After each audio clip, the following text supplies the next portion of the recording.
Here I am to worship, here I am to bow down, here I am to say that you're my God. You're altogether lovely, altogether worthy. 샬롬, 2021년 9월 13일 아침입니다. 오늘도 말씀과 동행하며 거룩한 리듬으로 살아가시는 푸른나무교회 성도님들이 되시기를 바랍니다. 찬송가 94장 주 예수보다 더 귀한 것은 없네 1절만 함께 부르시겠습니다.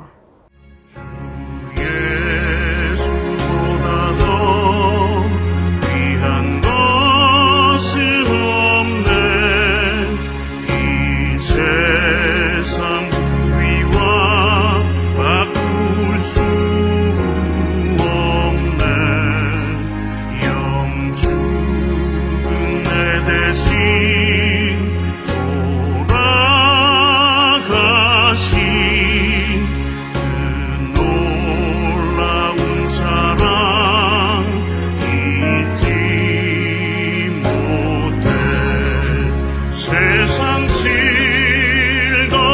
즐거움 다 버리고 세상 자랑 다 버렸네 주 예수보다 더 귀한 것은 없네 예수밖에는 없네 아멘. 오늘 우리에게 주시는 하나님의 말씀은 사사기 18장 14절로 31절 말씀입니다. 함께 소리내어 읽으시겠습니다. 전에 라이스 땅을 정탐하러 갔던 5사람이 그 형제들에게 말하여 이르되 이 집에 에봇과 드라빔과 새긴 신상과 부어 만든 신상이 있는 줄을 너희가 아느냐.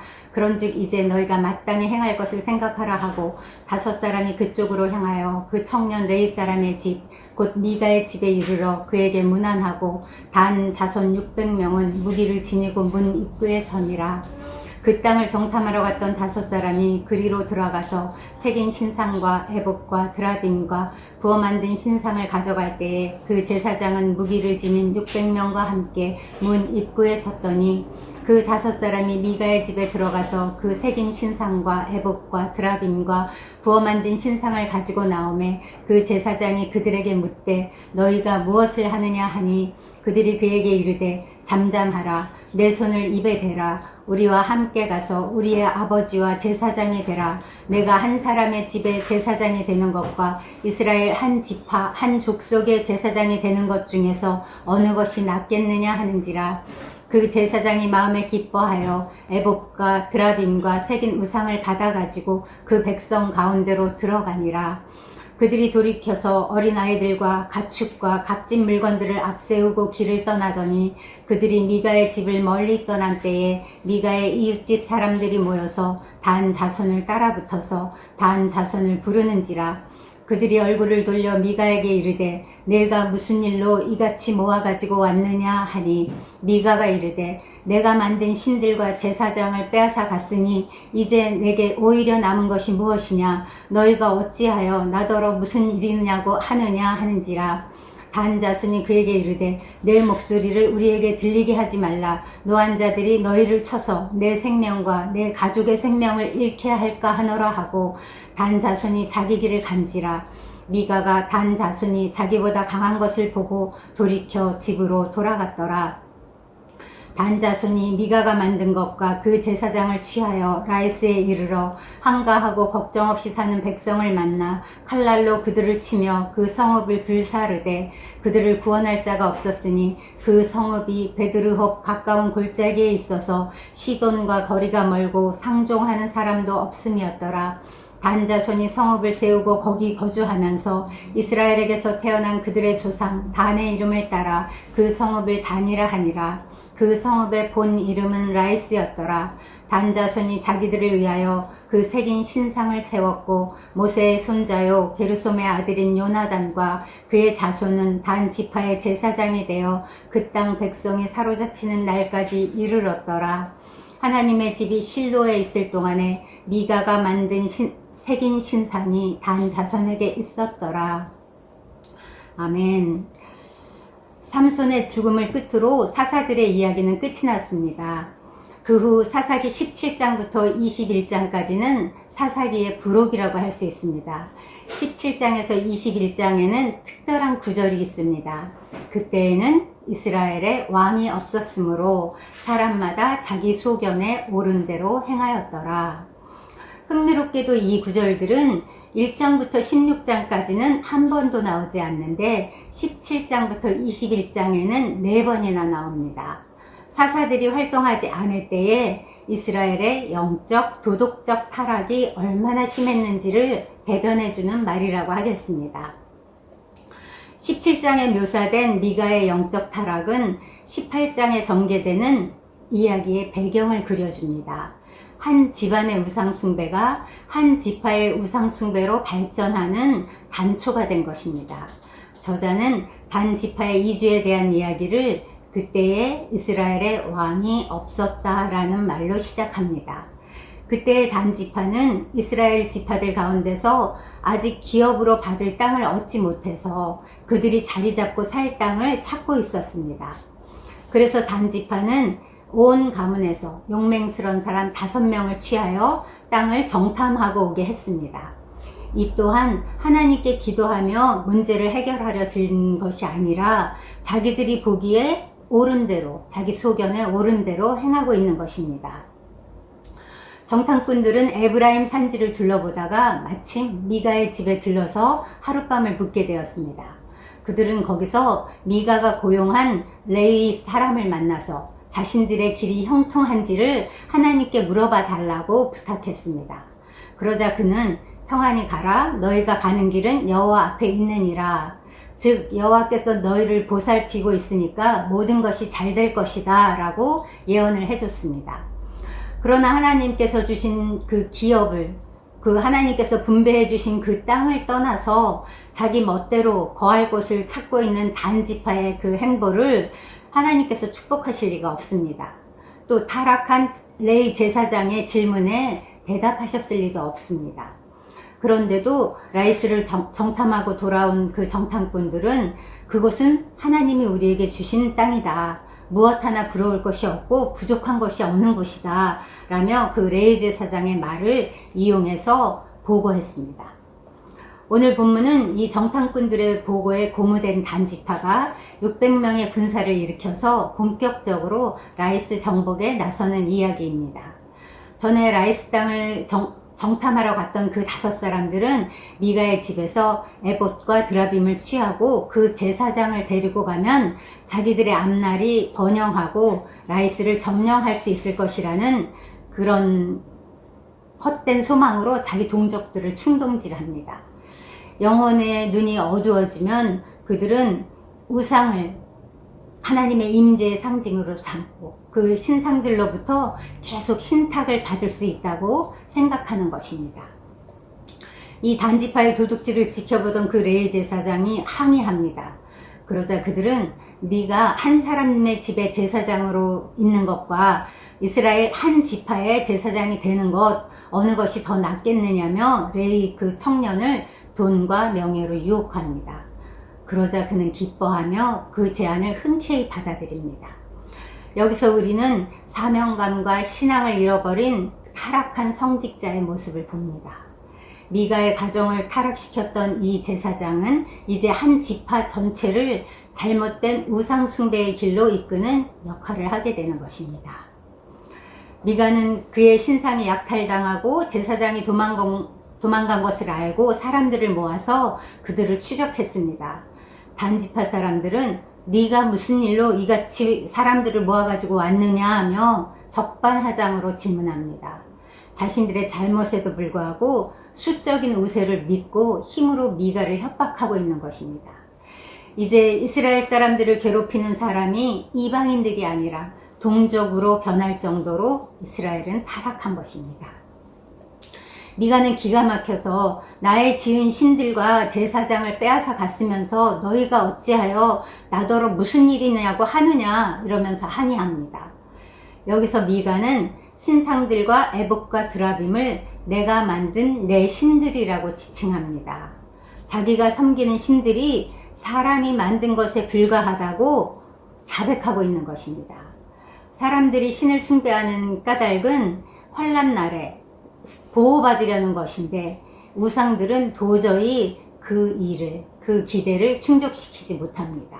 지금 이 우상들은 스스로를 보호할 힘이 없어서 끌려가고 있지 않습니까? 오히려 미가가 구출해 줘야만 해방되고 보호받는 그런 물건에 지나지 않습니다. 그런데 미가는 유일신 하나님을 섬기는 이스라엘의 정통신앙에 정면으로 위배된 말과 행동을 하고 있는 것입니다. 자신이 손으로 만든 것을 신이라 부르며 숭배하는 영적 무지와 어리석음의 결과는 무엇일까요? 미가는 비싼 돈을 들여서 만든 우상을 빼앗기고 자기 가문에 어른으로 모시면서 아들처럼 아꼈던 제사장에게도 배신을 당하는 것입니다. 미가는 레위 사람을 제사장으로 모시면 하나님께서 복을 주시리라 기대했는데 그에게 임한 것은 재산 몰수와 배신을 통한 하나님의 심판이었습니다.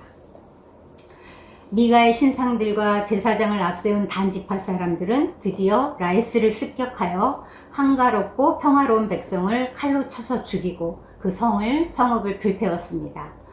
한가롭고 평화롭게 살던 라이스 거민, 그들을 도륙했다는 것은 이 단지파의 침략적인 정복이 부당한 죄악이라는 사실을 강조하는 표현입니다.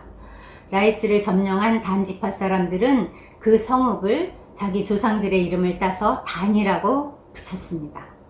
단지파의 그 라이스 점령 이후로 성경은 이스라엘의 온 영토를 표시할 때 단에서 브엘세바까지라고 부르는 관용적인 표현을 사용하게 되었습니다. 그들은 미가에게서 빼앗은 그 새긴 신상을 세워놓고 미가의 집에서 데려온 레위 사람을 제사장으로 삼았습니다. 이때로부터 이스라엘이 멸망에서 포로로 잡혀가기까지 단은 우상 숭배의 온상이 되었습니다. 실로에 하나님의 집이 있을 동안에 단에 새로운 경배지를 세워 이스라엘 최초로 분열을 야기한 것입니다. 더욱 놀라운 것은 이 일을 주도한 제사장이 모세의 손자 게르손의 아들 요나단이라는 사실입니다. 요나단은 미가의 집에서 그 제사장으로 활약하다가 나중에 단지파의 제사장이 된 바로 그 레위 청년을 가리킵니다. 모세의 자손이 이런 짓을 했다는 것이 충격적이고 믿어지지 않지만 성경은 이런 것도 가감없이 기록합니다. 이렇게 18장은 한 집의 우상 숭배가 어떻게 한 지파의 우상 숭배로 발전하게 되고 이 한 지파의 우상 숭배가 마침내 북이스라엘 전체의 우상 숭배가 되는가를 보여줍니다. 결국 이 일로 단지파는 이스라엘 지파 중에서 사라지게 되었습니다. 훗날 역대기 저자는 언약의 계보를 소개할 때 단지파의 족보를 언급하지 않습니다. 또 계시록 7장에서도 입맞은 자 14만 4천 명을 언급할 때 다른 지파는 모두 언급하면서 유독 단지파는 뺐습니다. 이것은 단지파의 우상 숭배 사건과 결코 무관하지 않습니다. 오늘날 단지파는 실패한 믿는 이들의 전형을 보여줍니다. 계시록 3장 5절은 이기는 자는 생명책에서 그 이름이 흐려지지 않는다고 했습니다. 이것은 반대로 생각하면 하나님을 떠난 사람들은 결국은 생명책에서 그 이름이 흐려진다는 것을 암시합니다. 오늘날 하나님을 믿는다고 하면서 물질주의, 성공주의, 합리주의, 인본주의, 쾌락주의 등 현대판 우상을 만들어서 섬기는 자들에게는 무서운 경고의 말씀이 아닐 수 없습니다. 여기 미가, 레위 사람, 단지파 사람들의 이야기는 당시 이스라엘의 도덕도 올바른 가치관도 없었을 뿐만 아니라 하나님을 두려워하는 신앙도 없었음을 보여줍니다. 단지파가 라이스를 정복하는 과정 그 어디에도 하나님은 보이지 않습니다. 그 누구에게도 양심을 찾아볼 수 없습니다. 이익을 위해서라면 언제든지 배신하고 폭력을 행사할 수 있는 기회주의자들이 되어 있는 것입니다. 사사기 저자는 이러한 혼란이 사람들이 하나님의 기준대로 살지 않고 각자 자기 소견에 옳은 대로 행한 결과라고 증거하고 있습니다. 오늘 본문은 성공병을 앓고 있는 우리에게 큰 교훈을 줍니다. 세상에서의 성공이 결코 성공한 자의 의로움을 입증하는 증거도 되지 않고 그가 옳은 일을 하고 있다는 뜻도 아닙니다. 세상에서 성공하는 것과 하나님이 인정하시는 것은 별개입니다. 세상에서의 성공이 영적인 저주일 수도 있습니다. 단지파처럼 악한 일을 하고도 하나님께 불순종하고도 때로는 형통할 수 있습니다. 악인의 일시적 형통은 하나님께서 심판하시기 위해 그냥 내어버려 두시는 것이기도 합니다. 우상 숭배자에게는 장래가 없습니다. 하나님을 경외하는 자에게는 영원한 장래가 보장됩니다. 잠언 23장 17절은 내 마음으로 죄인의 형통을 부러워하지 말고 항상 여호와를 경외하라. 정령이 내 장래가 있겠고 내 소망이 끊어지지 아니하리라 라고 약속합니다. 오늘 이 단지파 미가 집안의 일은 우리에게 묻습니다. 너는 분열을 야기하는 자로 살겠느냐? 화평케 하는 자, 연합하는 자로 살겠느냐? 기도하겠습니다. 하나님, 하나님의 엄중한 질문 앞에 대답하기 원합니다. 주님, 어디에서든지 우리를 화목케 하는 자로 불러주셨음을 기억합니다. 주님, 우리는 그 모든 관계 가운데 분열을 야기하는 자가 되기 원치 않습니다. 사람의 그 관계 가운데 끼어들어서 분열하고 연합을 깨트리려는 악한 영을 예수 그리스도의 이름으로 대적합니다. 주님, 주께서 그 모든 것을 십자가에서 파하시고 주님 하나 되게 하신 것처럼 우리도 그렇게 사는 자들이 될 수 있도록 주님 우리를 축복하시고 인도하여 주시옵소서. 오늘도 그 일을 행하실 주께 감사드리며 예수님의 이름으로 기도합니다.